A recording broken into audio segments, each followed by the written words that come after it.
You کے جماعت مسجد فضل کے 100 سال مکمل ہونے پر ایک تقریب منعقد کر رہی ہے، جس میں غیر مہمان ہمسائے وغیرہ بھی مدعو کیے گئے ہیں۔ مسجد فضل کی ایک تاریخی حیثیت ہے اس لحاظ سے کہ یہ جماعت احمدیہ کی پہلی مسجد ہے جو عیسائیت کے گڑھ میں بنائی گئی تھی، اور پھر یہاں سے اسلام کی حقیقی تعلیم اور تبلیغ لوگوں میں اسی پیمانے پر شروع ہوئی۔ مختلف لوگوں کو دعوتی کارڈ بھیجے گئے تھے، پارلیمنٹ کے ممبران تھے، لیڈر تھے، سیاستدان تھے، ڈپلومیٹس تھے، مختلف قسم کے لوگ شامل تھے۔ تھوڑا وقت تھا، اس لیے خیال تھا کہ بہت کم لوگ آئیں گے، لیکن پھر بھی بڑی تعداد میں مہمان آ گئے، مختلف ملکوں کے نمائندے شامل ہوئے، اور یہ تقریب ہر لحاظ سے کامیاب ہوئی۔ اس تقریب کے وقت جہاں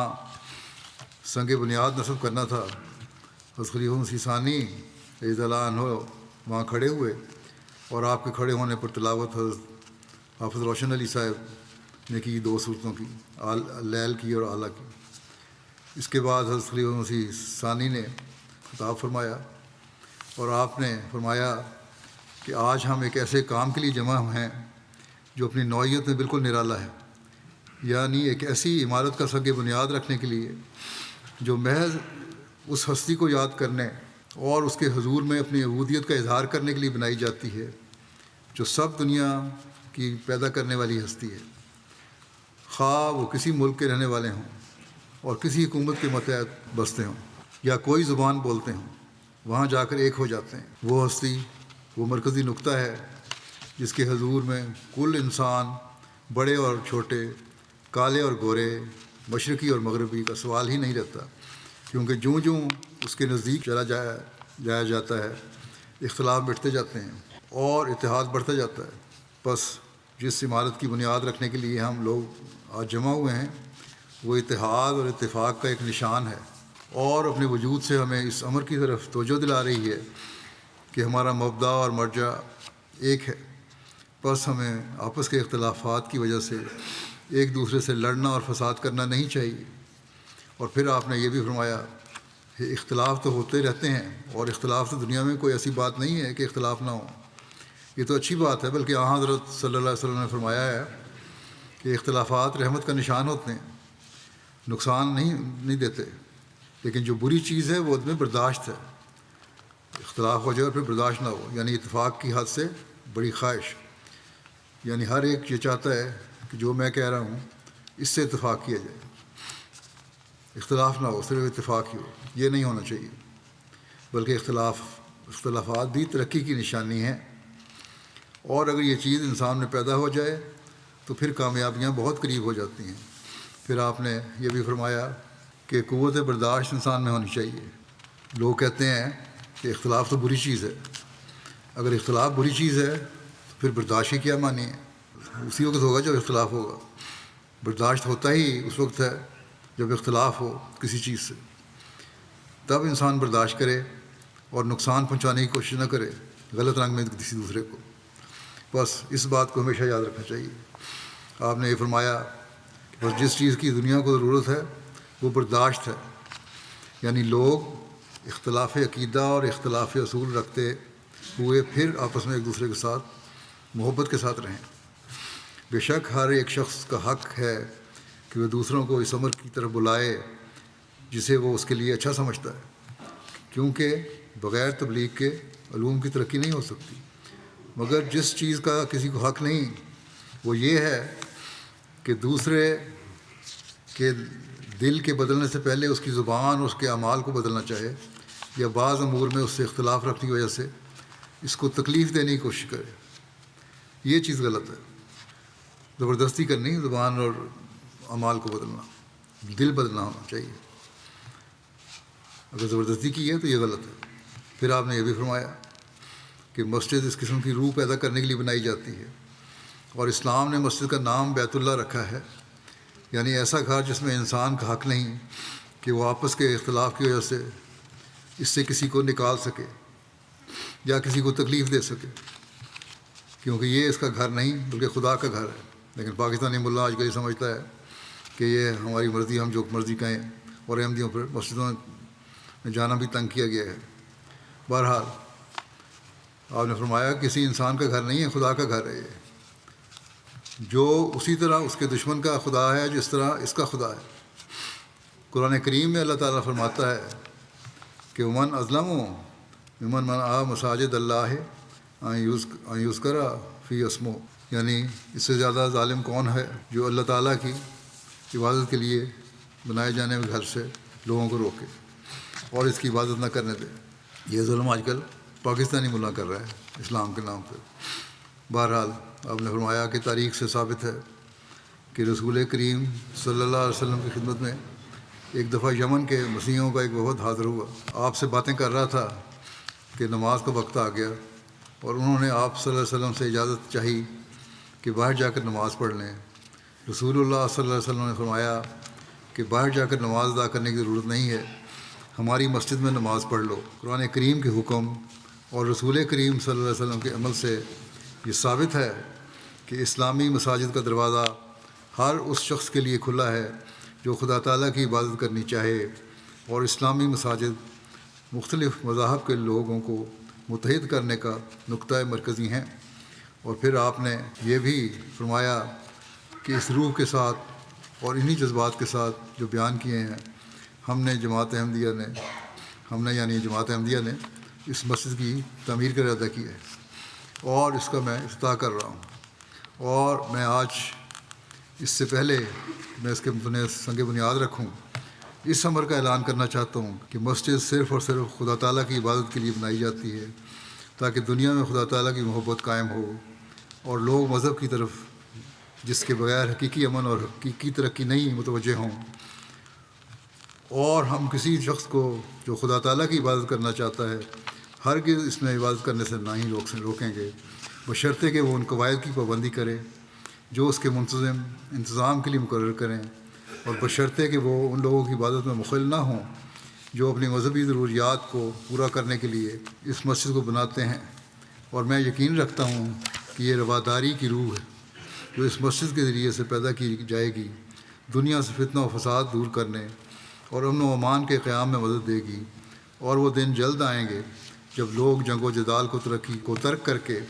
محبت اور پیار سے آپس میں رہیں گے، اور سب دنیا اس امر کو محسوس کرے گی کہ جب سب بنی و انسان کا خالق ایک ہی ہے تو ان کو آپس میں بھائیوں اور بہنوں سے بھی زیادہ محبت اور پیار سے رہنا چاہیے، اور بجائے ایک دوسرے کی ترقی میں روک بننے کے ایک دوسرے کو ترقی کرنے کے لیے مدد دینی چاہیے، کیونکہ جس طرح باپ کو بھی پسند نہیں کرتا کہ اس کے بچے آپس میں لڑتے رہیں، اسی طرح خدا بھی تعالیٰ بھی کبھی پسند نہیں کرتا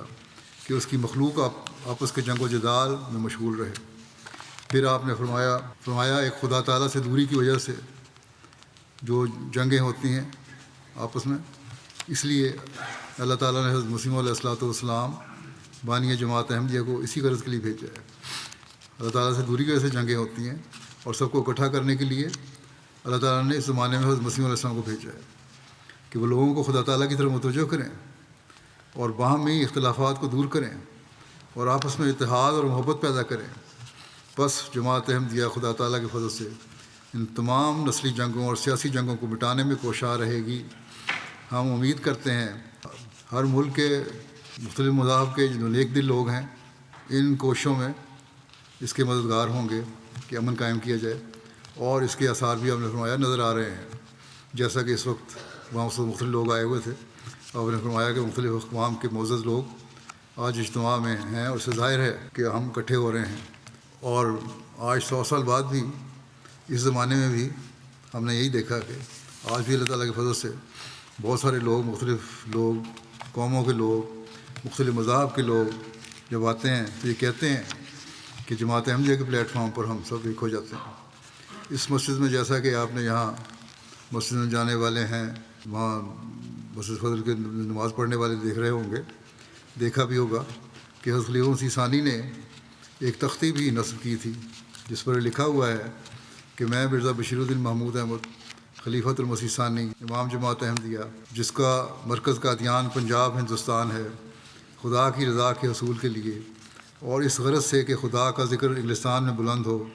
اور انگلستان کے لوگ بھی اس برکت سے حصہ پائیں جو ہمیں ملی ہے۔ آج 20 ربیع الاول 1347 ہجری کو اس مسجد کی بنیاد رکھتا ہوں اور خدا سے دعا کرتا ہوں کہ خدا تعالیٰ جماعت احمدیہ کے مردوں اور عورتوں کی اس مخلصانہ کوشش کو قبول فرمائے اور اس مسجد کی آبادی کے سامان پیدا کرے اور ہمیشہ کے لیے اس مسجد کو نیکی، تقوی، انصاف اور محبت کے خیالات کے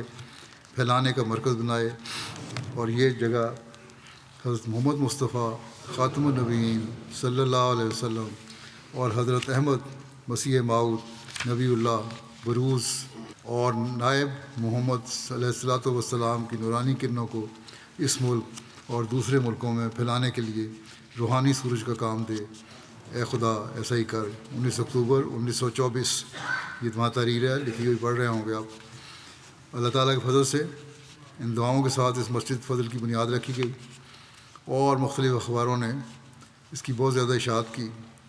اور مختلف حوالے حضرت مسلم موعود کی تقریر کے اپنے اخباروں میں شائع کیے اور جماعت کے کام کو بڑا سراہا۔ میں نے جو بعض باتیں بیان کی ہیں آپ کی تقریر میں سے مختصر خلاصہ بیان کیا ہے، تفصیل کافی ہے۔ آخر یہ مسجد تعمیر ہوئی اور 2 سال کے بعد 1926 میں اس کا افتتاح ہوا۔ اس کا افتتاح کرنے تو شاہ فیصل نے آنا تھا، جو سوئی شہزادہ تھے فیصل، ان کے والد نے کہا تھا جائیں اور ان کو اجازت مل گئی تھی آنے کی، لیکن پھر مسلمانوں کے رد عمل کی وجہ سے بادشاہ نے ان کو روک دیا اور پھر شیخ عبد القادر صاحب نے اس کا افتتاح کیا، اور انہوں نے بڑے واضح الفاظ میں بتایا کہ میں احمدی نہیں ہوں، لیکن باوجود اس کے ہم اسلام کی خدمت کرنا چاہتے ہیں، اس لیے ہمیں اختلافات سے بالا ہو کر ایک دوسرے کی مدد کرنی چاہیے۔ بہرحال یہ ان کا حوصلہ اور کھلا دل ہے جس کا انہوں نے اظہار کیا، اللہ تعالیٰ ان کو بھی اس کی جزا دے۔ بہرحال یہ تھی مختصر تاریخ جو مسجد فضل کی تھی، اور یہی اس مسجد بنانے کی وجہ تھی کہ مغرب میں اشاعت اسلام ہو۔ بس آج ہم جیسا کہ میں نے بتایا تھا کہ 100 سال پورا ہونے پر تقریب منعقد کر رہے ہیں، تو یہ تقریب کوئی دنیاوی مقصد کے لیے نہیں ہے، بلکہ جیسا کہ حضرت مسلم موعود کے ارشادات اور باتوں سے، حضرت مسیح علیہ الصلوۃ والسلام کے کلام سے اور باتوں سے میں نے بتایا ہے، یہ مسجد تو وہ جگہ ہے جہاں خدا تعالیٰ کی عبادت کے لیے لوگ اکٹھے ہوں اور خدائے واحد کی عبادت کریں اور آپس میں ایک دوسرے کے حق ادا کرنے والے ہوں، اپنی روحانی اصلاح بھی کریں اور اپنے اعلیٰ اخلاق کو بھی بلند کریں۔ اس زمانے میں جب کہ لوگ خدا کو بھول رہے ہیں، مسجد کی اہمیت بہت زیادہ ہو گئی ہے۔ اللہ تعالیٰ کی تعلیم کے مطابق انسان کی پیدائش کا مقصد عبادت ہے، اور اسی سے ہم دور جا رہے ہیں۔ بس آج ہمیں اس بات کی کوشش کرنی چاہیے کہ عبادت کا حق ادا کرنے والے ہوں اور اپنے ماحول میں بھی، اپنے ارد گرد کے لوگوں کو بھی، اپنی نسلوں کو بھی اس بات کی طرف توجہ دلائیں کہ حقیقی زندگی اور ہماری بقا اسی میں ہے کہ ہم اللہ تعالیٰ کی عبادت کریں اور اس کا حق ادا کرنے والے ہوں اور اس کی مخلوق کا حق ادا کرنے والے ہوں، اس کے حکموں پر چلنے والے ہوں۔ تبھی ہم دنیا کو امن اور صلح اور آشتی کے ساتھ کامیابی سے چلا سکتے ہیں اور اس میں زندگی گزار سکتے ہیں، ورنہ یہاں فسادوں اور جھگڑوں کے علاوہ کچھ نہیں، جس کے نظارے ہم آج کل دیکھ رہے ہیں۔ بس اس مقصد کو ہر احمدی کو یاد رکھنا چاہیے۔ حضرت صلی اللہ علیہ وسلم نے فرمایا کہ جو اپنے لیے پسند کرتے ہو وہ دوسروں کے لیے پسند کرو۔ تو اس تعلیم کی روح سے ہر احمدی کا فرض بنتا ہے کہ اس تبلیغ کو، اس پیغام کو، جو اسلام کا پیار اور محبت اور امن سے رہنے کا پیغام ہے، صلح اور آشتی کا پیغام ہے، دنیا کو بتائیں اور آشنا کریں اور پھیلائیں کہ یہی انسان کی بقا کا ضامن ہے، اس کے علاوہ کوئی اور چیز نہیں، ورنہ آئندہ نسلیں تباہی اور بربادی کے گڑھے میں گرتی چلی جائیں گی، اور ان جنگوں کی وجہ سے کوئی بعید نہیں کہ آئندہ پیدا ہونے والی نسلیں اپاہج اور لنگڑی اور لولی پیدا ہوں۔ بس اس لحاظ سے بھی لوگوں کو آگاہ کرنا ضروری ہے۔ اللہ تعالیٰ ہم سب کو اس کی توفیق دے کہ اس مسجد کے حق کو پورا کرنے والے ہوں اور ہر مسجد کے حق کو پورا کرنے والے ہوں۔ صرف یہی مسجد نہیں بلکہ ہر احمدی کو ہر جگہ ہر مسجد میں کو بات کرنا اور اس حق کو پورا کرنے کی کوشش کرنی چاہیے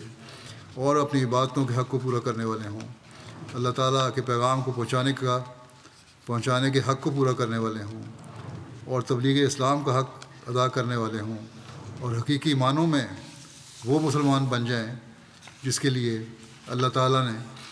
حضرت صلی اللہ علیہ وسلم کو مبعوث فرمایا اور اس زمانے میں آپ کے غلام صادق کو بھیجا، تاکہ اسلام کی نشت ثانیہ کا دور دوبارہ شروع ہو اور دنیا میں اسلام اور خدائے واحد کی حکومت قائم ہو، اور حضرت صلی اللہ علیہ وسلم کا جھنڈا دنیا میں لہرائے۔ اللہ تعالیٰ ہم سب کو اس کی توفیق عطا فرمائے۔